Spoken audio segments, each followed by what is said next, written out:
नमस्कार साथियों, आज आप लोगों के बीच क्लास 10वीं के सामाजिक विज्ञान विषय का जो एक पेपर है भूगोल, उसका चैप्टर बाय चैप्टर महत्वपूर्ण ऑब्जेक्टिव करवाने जा रहा हूं।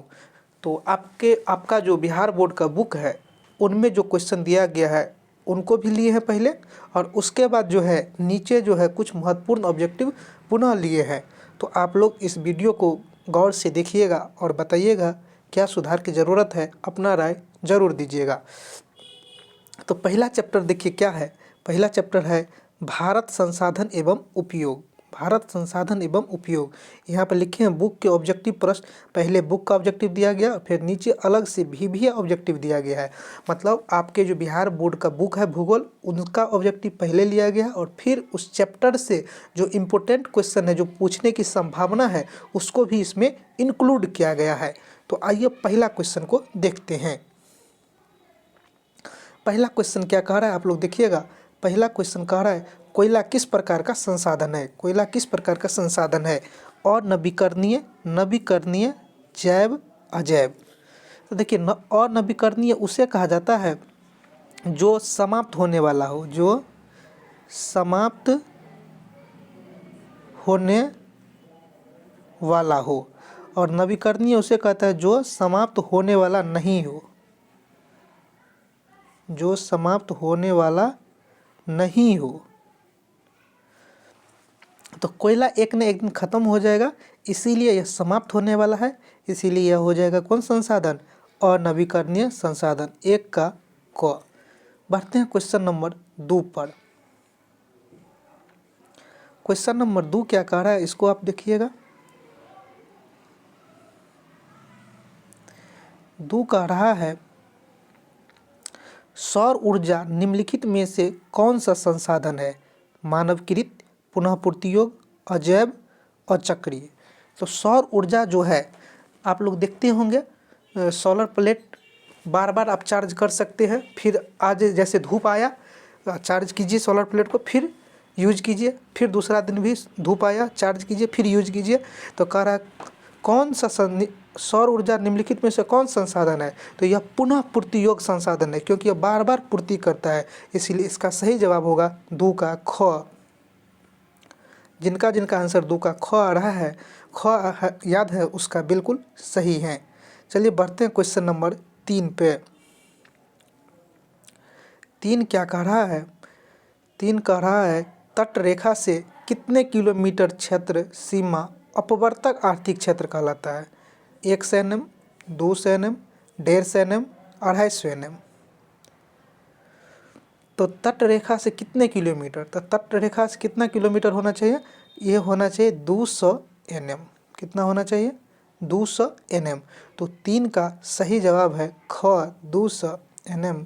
तो जिनका जिनका ख आ रहा है उनका बिल्कुल करेक्ट है। चलिए पढ़ते हैं चौथा नंबर क्वेश्चन पर। चौथा नंबर क्वेश्चन क्या कह रहा है? डाकू की अर्थव्यवस्था का संबंध है। डाकू की अर्थव्यवस्था का संबंध है संसाधन संग्रहण से, संसाधन के विदोहन से, संसाधन के नियोजित दोहन से, इनमें से कोई नहीं। तो डाकू की अर्थव्यवस्था का संबंध अगर आप लोग को पता होगा तो संसाधन के विदोहन से है। 4 का ख यहाँ पर बिल्कुल करेक्ट है। 4 का ख यहाँ पर आंसर होगा। चलिए बढ़ते हैं क्वेश्चन नंबर 5 पे। 5 क्या कह रहा है? 5 कह रहा है समुद्री क्षेत्र में राजनीतिक सीमा के कितने किलोमीटर तक राष्ट्रीय संपदा निहित है? 10.2 किलोमीटर, 15.5 किलोमीटर, 12.2 किलोमीटर, 19.2 किलोमीटर। तो इनका सही जवाब होगा 19.2 किलोमीटर। तो इस तरह से आपका जो बुक था उसका पहला चैप्टर जो था भारत संसाधन एवं उपयोग, उनसे 5 ही क्वेश्चन दिया गया था। और अब जो है हम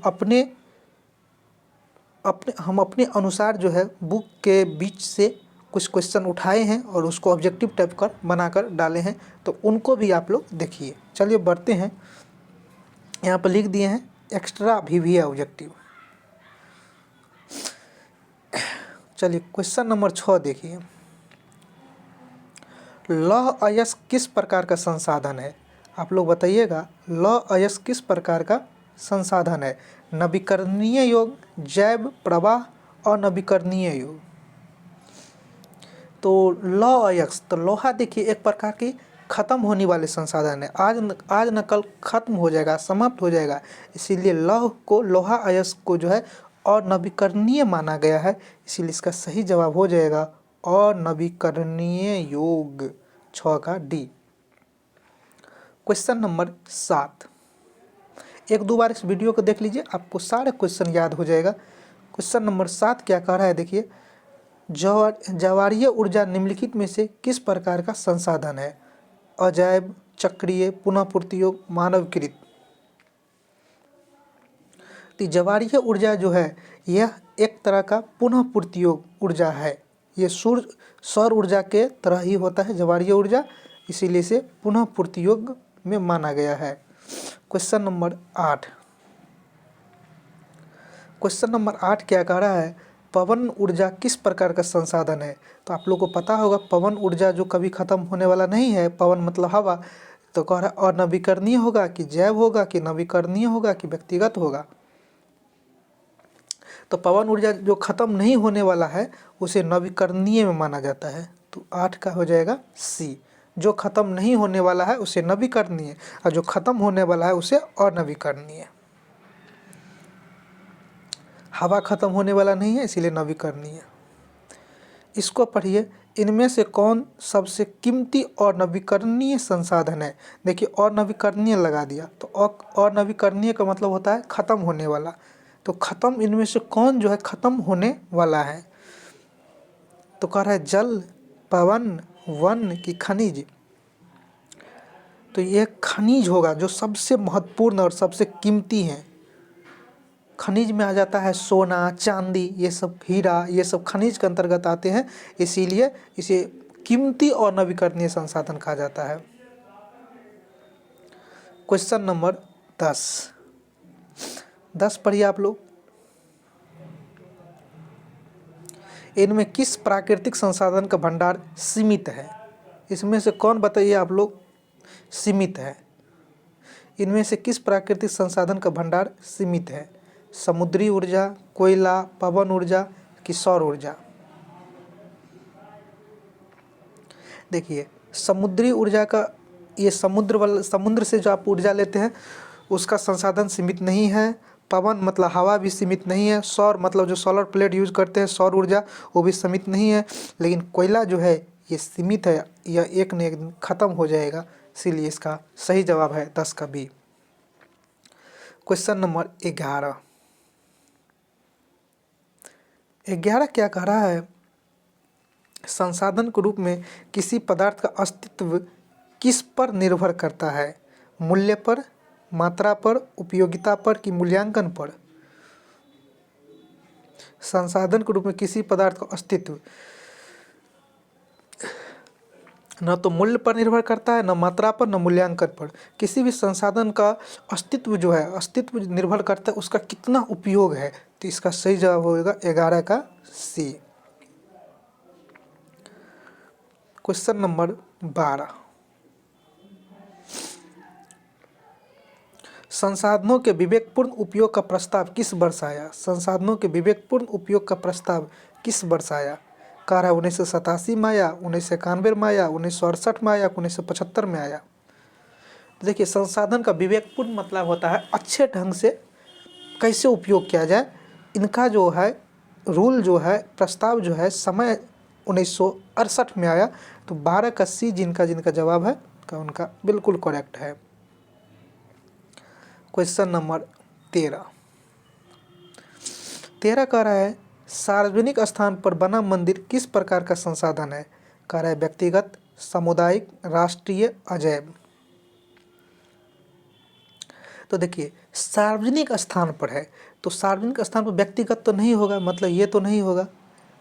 मंदिर सार्वजनिक राष्ट्रीय में नहीं रखा गया है, अजैव में नहीं रखा गया है, तो इसे किस में रखा गया है? सभी के लिए है, इसीलिए इसे सामुदायिक कहा जाता है। 13 का बी। क्वेश्चन नंबर 14 कह रहा है लिटिमस टू ग्रॉथ नामक पुस्तक किस वर्ष प्रकाशित हुआ? लिटमस टू ग्रॉथ नामक पुस्तक किस वर्ष प्रकाशित हुआ? 1972, 1982, 1975, 1990। तो आप लोग बताइएगा। लिटमस टू ग्रॉथ नामक पुस्तक का प्रकाशन वर्ष है 1972। तो जिनका 1972 है बिल्कुल करेक्ट है। क्वेश्चन नंबर 15 कह रहा है 15 नंबर 1992 में रियो डी जेनेरो में कौन सा सम्मेलन हुआ था? महाद्वीपीय सम्मेलन, जनसंख्या सम्मेलन, जलवायु की पृथ्वी। 1992 में रियो डी जेनेरो में कौन सा सम्मेलन हुआ था? कह रहा है महाद्वीप के लिए हुआ था सम्मेलन, की जनसंख्या के लिए, की जलवायु के लिए, कि पृथ्वी के लिए। तो आप लोग को पता होगा उस समय जो सम्मेलन हुआ था वह हुआ था पृथ्वी के लिए। 15 का डी। 16 राजस्थान में किस संसाधन की कमी है? राजस्थान में किस संसाधन की कमी है? सौर ऊर्जा का, पवन ऊर्जा का, जल ऊर्जा का, पशु ऊर्जा का। तो आप लोग को पता होगा राजस्थान में जो है जल की भारी कमी है, क्योंकि मरुस्थल जो है भारत का सबसे बड़ा मरुस्थल वही है, इसीलिए वहाँ पर जल ऊर्जा की कमी है। राजस्थान में जल की कमी है, मरुस्थल काफ़ी है। मतलब ऐसा मरुस्थल किसे कहते हैं? वैसा स्थल जो उपजाऊ नहीं हो, बालू ही बालू हो। तो राजस्थान में किस संसाधन कमी है? जल ऊर्जा का। 16 का सी। क्वेश्चन नंबर 17 है संसाधन होते नहीं बनते हैं, यह किनका कथन है? संसाधन होते नहीं बनते हैं, यह किनका कथन है? महात्मा गांधी का, जिमरमैन का, अन्ना हजारे का, मेघा पाटेकर का। तो यह कथन जो है संसाधन होते नहीं बनते हैं, यह कथन है जिमरमैन का। तो इनका सही जवाब हो जाएगा बी। सही जवाब हो जाएगा क्या इसका? बी इसका बिल्कुल करेक्ट आंसर है। क्वेश्चन नंबर 18 कह रहा है IPCC inter governmental panel on climate change का मुख्यालय निम्नलिखित में से किस नगर में स्थित है? मतलब आईपीसीसी का मुख्यालय कहाँ स्थित है? कह रहा है न्यूयॉर्क में, कि जेनेवा में, कि बुडापेस्ट में, कि लंदन में। तो इनका सही जवाब है जेनेवा में है। क्वेश्चन नंबर 19 कह रहा है स्मॉल इज ब्यूटीफुल किसकी रचना है? स्मॉल इज ब्यूटीफुल किसकी रचना है? ब्रुंटलैंड का, आर के नारायण का, डी सुब्बाराव का, कि सुमशेर का। तो स्मॉल इज ब्यूटीफुल जो रचना है यह है सुमशेर का। 19 का डी। 20 क्योटो सम्मेलन कब हुआ था? 1996, 1997, 1998, 1999। इसको आप कमेंट बॉक्स में लिखिएगा, इसका सही जवाब क्या होगा। ये HW के रूप में है, अगर नहीं होगा तो कल हम आप लोग को बता देंगे। अगर इसका आप लोग को आंसर पता है तो कमेंट बॉक्स में कमेंट करते जाइएगा। 20 के बाद 21 किसने कहा था हमारे पास पेट भरने के लिए है परंतु पेटी भरने के लिए नहीं? ये कथन किसने कहा था? हमारे पास पेट भरने के लिए है परंतु पेटी भरने के लिए नहीं। कह रहा है सुभाष चंद्र बोस, लाला लाजपत राय, महात्मा गांधी, डॉक्टर राजेंद्र प्रसाद। तो यह कथन कहा था हमारे पास पेट भरने के लिए परंतु पेटी भरने के लिए नहीं। यह कथन है महात्मा गांधी का। 21 का सी। 22 नंबर पढ़िए आप लोग। 22 कह रहा है पर्यावरण संरक्षण हेतु पहला विश्व शिखर सम्मेलन कहाँ हुआ था? पर्यावरण संरक्षण हेतु पहला विश्व शिखर सम्मेलन कहाँ हुआ था? New York, Geneva, Stockholm, Budapest. तो पर्यावरण संरक्षण हेतु पहला विश्व शिखर सम्मेलन जो था स्टॉकहोम में हुआ था। 22 का सी। क्वेश्चन नंबर 23 कोयला किस प्रकार का संसाधन है? कोयला किस प्रकार का संसाधन है? अनवीकरणीय, नवीकरणीय, जैव, अजैव। इसको आप होमवर्क के रूप में रखिए और बताइएगा कमेंट बॉक्स में इसका सही जवाब क्या होगा। क्वेश्चन नंबर 24 कह रहा है सौर ऊर्जा निम्नलिखित में से कौन संसाधन है? सौर ऊर्जा निम्नलिखित में से कौन संसाधन है? मानवकृत, पुनः पूर्तियोग्य, अजैव और चक्रीय। तो आप लोग को पता होगा सौर ऊर्जा मतलब सोलर प्लेट तो आप यूज किए ही होंगे। आप देखते होंगे आज सोलर प्लेट को चार्ज कीजिए, फिर रात में यूज कीजिए, फिर कल चार्ज कीजिए, फिर रात में यूज कीजिए, मतलब इसे आप पुनः पूर्तियोग कर सकते हैं। इसीलिए 24 का बी करेक्ट जवाब है। क्वेश्चन नंबर 25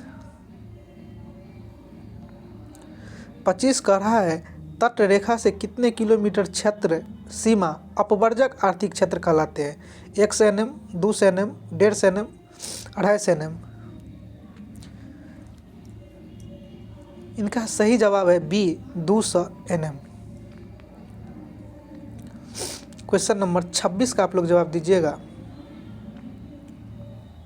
समुद्री क्षेत्र में राजनीतिक सीमा के कितने किलोमीटर क्षेत्र तक राष्ट्रीय संपदा निहित है? 10.2, 15.5, 12.2, 19.2। तो समुद्री क्षेत्र से राजनीतिक सीमा, मान लीजिए ये समुद्री क्षेत्र है और ये है राजनीतिक सीमा, तो इन दोनों के बीच की डिस्टेंस जो होना चाहिए 19.2 किलोमीटर। तो इसका सही जवाब होगा 26 का डी। क्वेश्चन नंबर 27 क्या कह रहा है? निम्नलिखित में से कौन परिवहनीय संसाधन है? नदी, पेट्रोल, कोयला, वन। परिवहनीय मतलब बहने वाला संसाधन कौन है निम्नलिखित में से? तो आप लोग को पता होगा पेट्रोल, कोयला, वन और नदी में से इनका सही जवाब होगा नदी। परिवहनीय, एक मिनट, परिवहनीय का मतलब होता है क्या कहते हैं, उसमें आप चल सकते हैं, वाहन चला सकते हैं, जैसे पनिया जहाज, बड़ा बड़ा पनिया जहाज पानी में चलाया जाता है, नाव। परिवहनीय मतलब होता है परिवहन के लिए, परिवहन के लिए मतलब होता है यात्रा करने के लिए, और यात्रा आप इसमें किन में कर सकते हैं? तो नदी में कर सकते हैं, इसीलिए 27 का ए।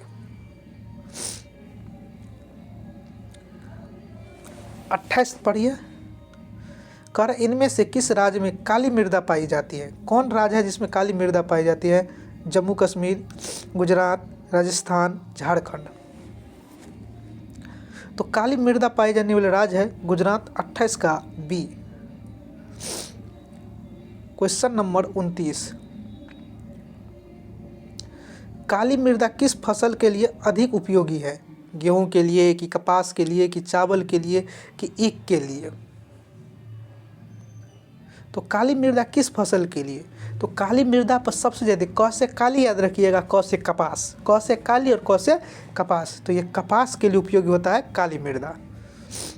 और इसका लास्ट क्वेश्चन आज है। 30 गो क्वेश्चन लिए हैं, 5 गो बुक्स था और 25 को हम एक्स्ट्रा क्वेश्चन लिए थे। अगर कहीं से भी क्वेश्चन पूछेगा बुक के अंदर से तो आपको क्वेश्चन देखने को मिलेगा। पर्यावरण प्रदूषण के लिए निम्नलिखित में से कौन सा कारक सर्वाधिक उत्तरदायी है? कृषि विस्तार, औद्योगिकरण, बाजा रोंग का विस्तार, नलकूप खनन। तो इनका सही जवाब है औद्योगिकरण। तो आप लोग बताइएगा कैसा लगा यह वीडियो। फिर मिलते हैं भूगोल के चैप्टर नंबर 2 में। आप लोग इस वीडियो को 1 से 2 बार देखिएगा और जिस क्वेश्चन का आंसर हम नहीं दिए हैं उसको आप कमेंट करके बताइएगा, और फिर हम आपको दूसरा चैप्टर कल डालेंगे। तो आज इसको रिवीजन कीजिए। धन्यवाद।